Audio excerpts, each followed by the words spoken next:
All right, you're up here. Okay, these are back-to-back plays. And what I want to get, the reason I wanted to do these is because it just highlights how great the defense was for the Denver Broncos. So we'll go with the first one here first, and we'll break that down, then we'll get the second one. Mahomes shifts both Tyreek Hill and Kelsey. Now a inverted wishbone set. Hands it off to Bell running right side, and the Denver defense is there. And the ball knocked free. It rolls into the end zone, but they're going to say, what? Was he down? They're going to call him down inside the Denver 1-yard line. And it'll be 3rd down and goal. Good hit there by Justin Simmons. That was just a great stop by the Broncos. Lev Bell was brought in to be the short yardage guy in lieu of Clyde Edwards-Helaire, who we saw sparingly in that game, if at all. And the Broncos, the bend don't break. This is where it really held up. They got in there. They shut down the run. They knew it was coming. And then Kansas City decides to get a little bit creative, and they snuffed that out too. They flip it to Tyreek Hill, and Hill's going to be in trouble all the way back outside the 10. Hill will be forced out of bounds outside the 5-yard line. A.J. Boye did a great job, and the Broncos were not fooled on the end around at all. And an interesting call from a guy that is such a creative play caller. Inside the 1, you run an end around. Yeah, it was just great defense. They you just stuffed Bell.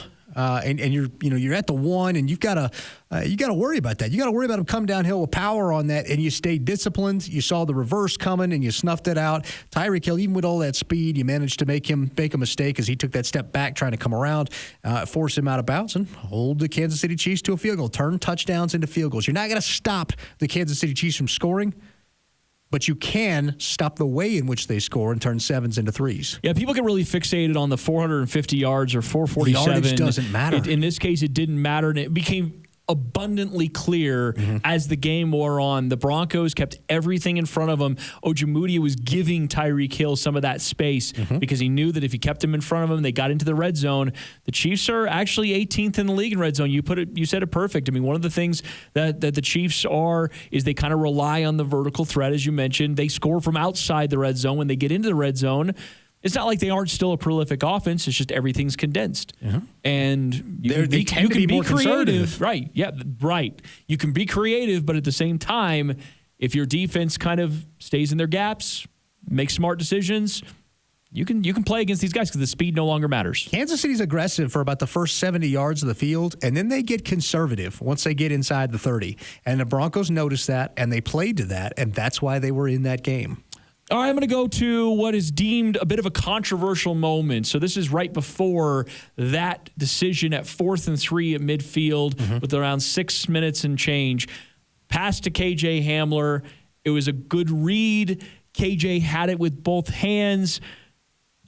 I'm not assessing fault on this one. I think in the moment, if Drew Lock had it just a little bit inside on that deep cross, he probably hits KJ Hamler in stride, and this isn't even an issue. The Broncos are in field goal range, or at least really close to it at that point, and then you go from there. But let's play the highlight, and then we'll talk about kind of what happened afterwards.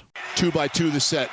Lock faces 4-man pressure, looks right, throws the ball middle of the field. That pass dropped by KJ Hamler. Inside the 40, it would have been a first down. The coverage there by L'Jarius Sneed.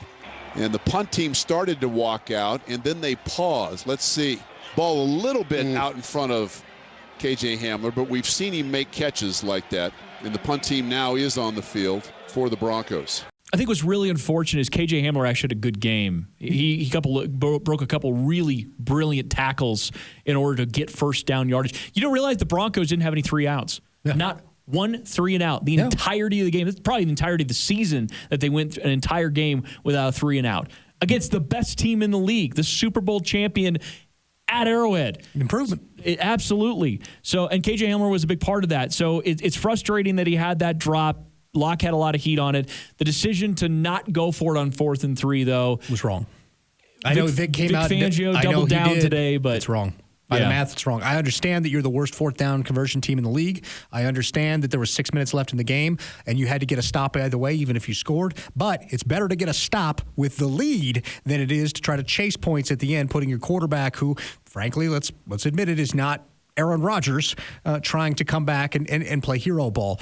Or even with a tie. Like, I mean, you might be getting field goal range, and you settle for a field goal, and then it's a 19-19 game. and then you punt it. I mean, then you kick it off and you put him back there at the 25, and you take your chances. Here's the other part of that is the math favors the go for it, because even if you fail statistically, they're getting the ball at midfield. They can't bleed the clock. They've got the ball at midfield. So it was wrong. I heard Vic today. I'd love to have a chance to talk to him about that. Whoever's analytics guy is, math is wrong.